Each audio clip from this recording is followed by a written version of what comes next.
ஓம் ஸ்ரீ குருப்யோ நமஹ. இன்றைய பதிவிலே நாம் ராமநாம வைபவத்தின் சிறப்பு பற்றி பார்க்க இருக்கிறோம். அபவித்ர பவித்ரோவ சர்வாவஸ்தாம் கதோபிவ யஸ்மரேத் புண்டரீகாக்ஷம் சபாஹ்யாப்யந்தரசுசிஹி மானசம் வாசிகம் பாபம் ஜன்மனா சமுபார்ஜிதம் ஸ்ரீராமஸ்மரணேனைவ வ்யபோகதிர்ந சம்சயः. இந்த ஸ்லோகமானது நாம் அனுதினமும் சங்கல்பம் செய்யும்போது கூறுகின்ற ஸ்லோகமாகும்.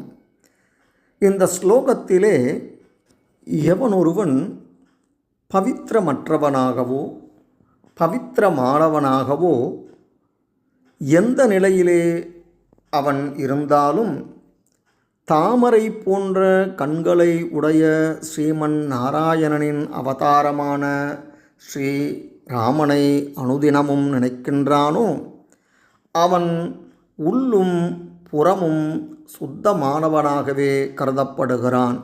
மேலும் மனதாலோ வாக்காலோ செயலாலோ அவனை வந்தடைந்த பாவமானது ஸ்ரீராமனை நினைத்த மாத்திரத்திலேயே அவனை விட்டு விலகிவிடுகிறது.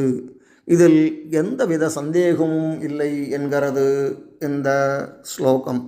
ஆகவே நாமும் அனுதினமும் ஸ்ரீராமனை போற்றி பாடி துதிப்போம். நன்றி, வணக்கம்.